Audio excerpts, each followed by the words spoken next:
Bonjour mes chers élèves, les deuxième année, deuxième bac sciences, SVT et SPC, et même aussi les premières années, parce que les premières sciences, ils ont aussi les suites numériques.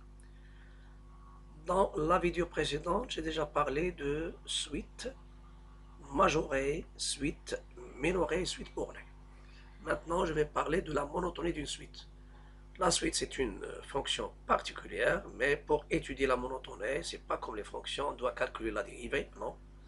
Il y a les techniques. Une suite est décroissante si tous les termes sont en croissance, et les décroissantes si tous les termes sont en décroissance.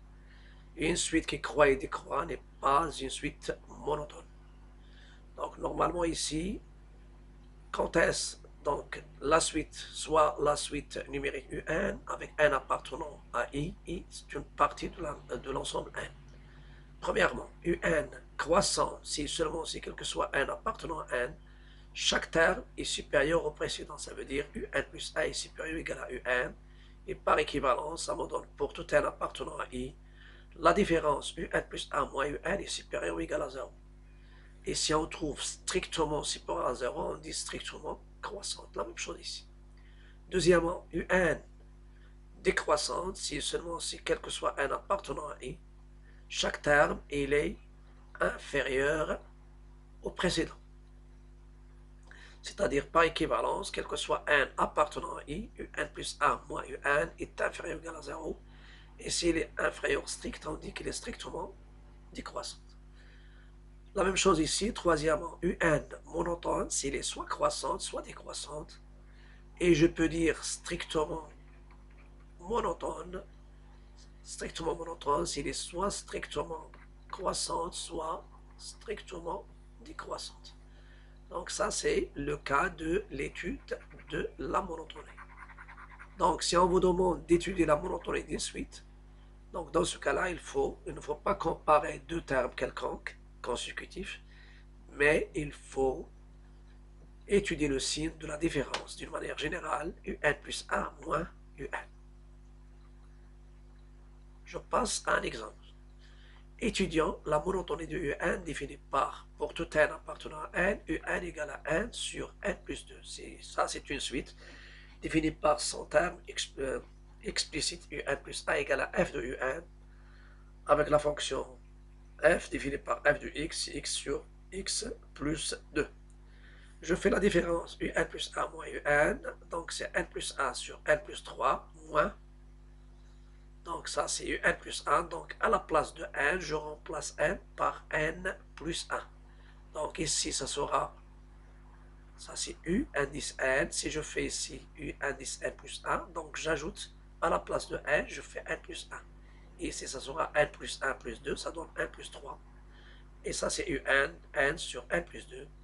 Je fais produit des extrêmes moins le produit des moyens. Voilà, c'est n plus 1 facteur de n plus 2 moins n facteur de n plus 3 sur le produit. Je développe et après je simplifie. Une fois je développe, je simplifie. Et ça va me donner, une fois on simplifie, qu'est-ce qu'elle reste. Voilà. Il y a le n au carré avec n au carré. Il y a 2n plus 1 c'est 3n moins 3n. Donc il reste 2 sur n plus 3 facteur de n plus 2. Pourquoi strictement positif? Car n est supérieur ou égal à 0. On est dans l'ensemble n, donc les suites, les antinaturelles. Donc implique n plus 3 facteur de n plus 2 est positif. Donc la différence est strictement positive. Et dans ce cas-là, je peux dire que ma suite est strictement croissante. Voilà. Je passe maintenant à l'exercice numéro 2. On donne la suite UN définie par U0 égale 100 et UN plus 1 égale UN sur UN plus 10 pour n supérieur ou égal à 0. Montrer que pour tout n appartenant à n, UN est strictement positif. Montrer que UN est décroissante. Voilà. Donc je passe aux solutions. Voilà. La première question, ça sera la démonstration par récurrence, parce que c'est une suite récurrente, définie par son premier terme et une relation entre un plus 1 en fonction de un. Montrons par récurrence que pour tout n appartenant à n, un est strictement supérieur à 0. Je commence par l'initialisation, c'est-à-dire l'initialisation. Voilà. Pour n égale à 0, n égale à 0, on a U0. C'est quoi? U0, c'est 100. Il est strictement positif, vrai. L'hérédité. Donc, pour l'hérédité, je vais supposer et démontrer. Donc, l'hérédité.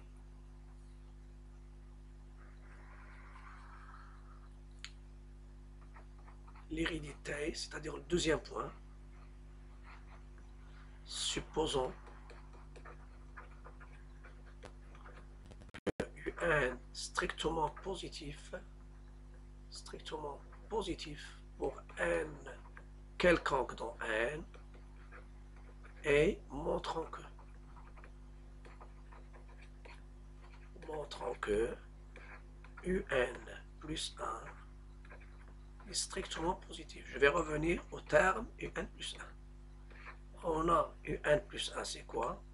Un plus 1, c'est un rapport. C'est un sur un plus 10. Un sur un plus 10. Et un strictement positif. un il est strictement positif.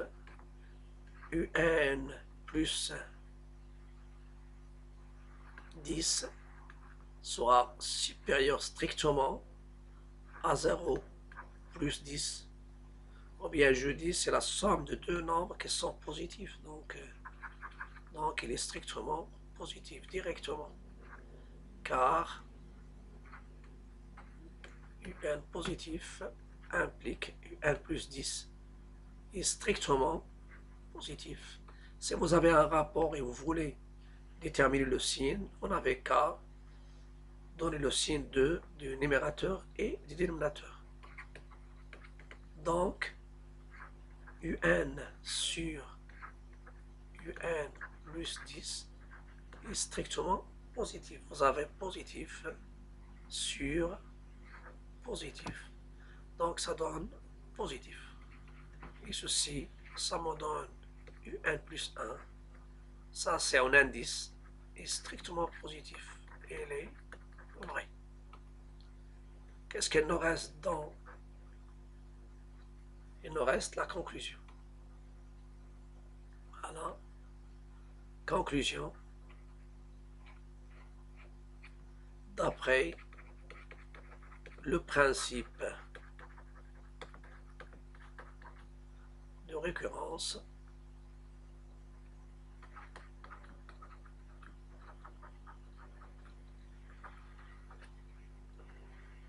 on déduit que pour tout n appartenant à n,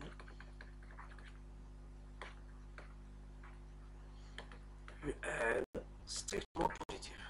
Ça veut dire ma suite, elle est à terme positif. La montée de un.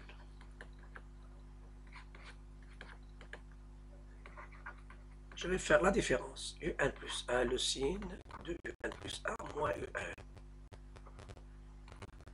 un plus 1, c'est quoi? C'est un sur un plus 10.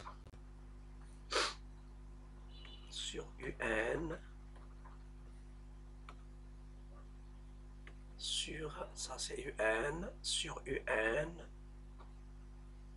plus 10 moins un. Donc, je peux réduire au même dénominateur. Donc, c'est un moins C'est comme si vous avez ici 1 sur 1. Donc 1 fois UN, c'est UN, moins UN, facteur de UN, plus 10, sur UN, plus 10.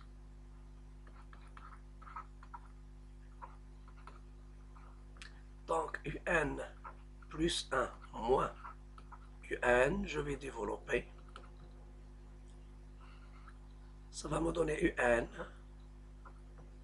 moins UN au carré et moins 10 UN. Des calculs numériques qui est égal à moins UN au carré, donc je peux factoriser par moins, le reste UN au carré, plus 9 UN sur UN plus 10. Voilà. Vous avez UN strictement positif d'après la première question. Et UN au carré, c'est aussi positif. Donc ça va vous donner UN au carré plus 9 UN est strictement positif. Et ça, c'est strictement positif avec ce mois-là. Elle est strictement négatif. Strictement négatif.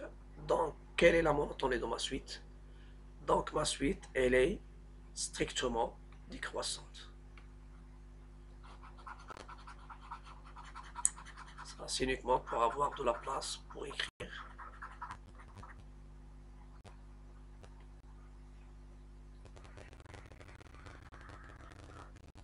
Donc,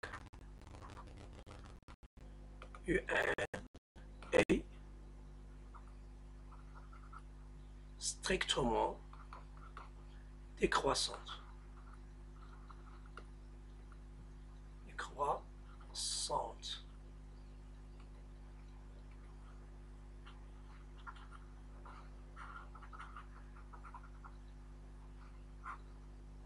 UN est strictement décroissante. Est strictement décroissante.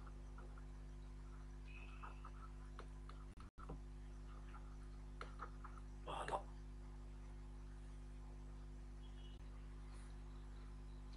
Je continue les rappels sur les notions de base 18.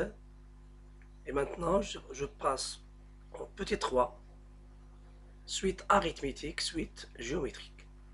Soit la suite numérique UN avec un appartenant à I, R et Q, deux réels non nuls. Quand est-ce une suite est dite arithmétique? Par exemple, si je prends la suite des antinaturels, 0, 1, 2, 3, 4, 5, etc. Le passage d'un entier à l'autre, ça se fait par addition d'une constante. Donc les antinaturels forment une suite arithmétique de premier terme 0 et de raison 1. Si, donc ça c'est la suite, en général c'est une suite arithmétique. Si je prends par exemple 1, 2, 4, 8, c'est-à-dire des termes ici. 8, 16, 32, etc. Vous pouvez remarquer que le passage d'un terme au suivant, ça se fait par la multiplication par 2. 4 fois 2, ça donne 8. 8 fois 2, 16. 16 fois 2, 16 fois 2, ça donne 32. Après, ça donne 64. Donc, une suite dite arithmétique, c'est chaque terme se déduit des précédents par addition d'une constante. La constante qu'on ajoute, elle s'appelle la raison de la suite. Ce sont des suites particulières. Et une suite est dite géométrique si le passage d'un terme au suivant, chaque terme se déduit du précédent par multiplication par une constante Q, qu'on appelle la raison de la suite. Donc 1, UN suite arithmétique de raison R, si et seulement si, quel que soit n appartenant à I, UN plus A égale à UN plus R. Et vous pouvez remarquer ici, j'ai fait Ça, on peut l'utiliser ce qui est en rouge pour prouver que la suite est arithmétique de raison R. Je calcule la différence U1 plus 1 moins U1 d'une manière générale. Il faut trouver une constante R, qui est la raison. Deuxièmement, U1 suite géométrique de raison Q, c'est chaque terme, quel que soit n appartenant à I, et le I en général, soit n étoile. U1 plus A égale à Q fois U1, ça veut dire quel que soit n appartenant à I, U1 plus 1, le quotient de deux termes consécutifs d'une manière générale, ça donne la raison. Et je vais traiter un exemple. Soit U1 et Vn, deux suites réelles définies par, pour tout n appartenant à n, Un égale 2n moins 3 et Vn égale 3 à la puissance n. Montrer que Un est arithmétique et Vn est géométrique en précisant la raison et le premier terme. Voilà. Je vais donner maintenant des solutions.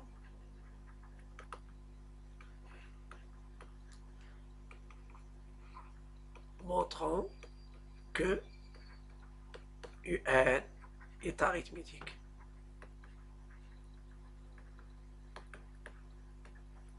Voilà. Quelle est la suite? Normalement, Un dans ce cas-là, Un c'est 2n moins 3. On a pour tout n appartenant, bien je peux dire soit n appartenant à n et je fais la différence de deux termes consécutifs, soit n appartenant à n. On a Un plus 1 moins Un. Elle est égale. Quelle est la suite Un? La suite Un, elle est définie par Un, c'est 2n, je pense, plus 3. Ce sont des 2n moins 3, ce sont des cas simples. 2n moins 3. Donc, c'est 2 facteurs de n plus 1 moins 3 et moins 2n moins 3. Elle est égale en développant, c'est 2n plus 2, moins 3, moins 2n plus 3. Après, on simplifie U1 avec moins 2 U1, moins 3 avec 3, ça donne 2. 2, c'est un réel. Donc, Un est une suite arithmétique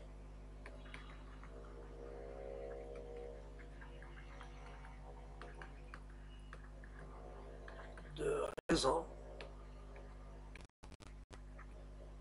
R égale 2. Et de premier terme, même s'il n'est pas indiqué, demander le premier terme, c'est U0 égale 2 fois 0 moins 3, c'est moins 3. La deuxième chose, je vais montrer que Vn est géométrique. Que Vn est une suite géométrique. Vous avez V1, c'est quoi? V1, c'est 2, c'est 3 à la puissance n. On a, c'est la même chose ici, on peut faire le rapport, ou bien, ce sont des cas simples. Après, on va traiter même des examens. On a Un, Vn plus 1, c'est quoi? C'est 3 à la puissance n plus 1. Et on sait qu'il y a des propriétés de la puissance. Vous avez A à la puissance n fois A à la puissance m.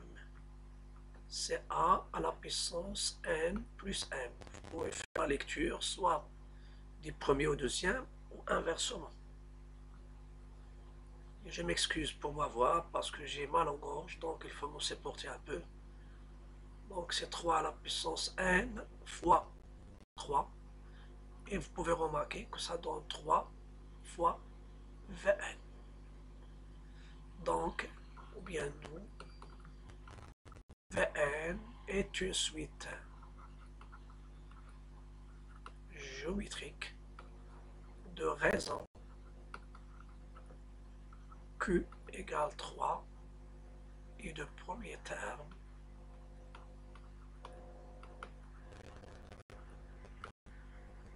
l'ensemble d'indices c'est n à part n supérieur ou égal à 0. Même ici c'est n supérieur ou égal à 0. Donc le premier terme c'est V0, c'est 3.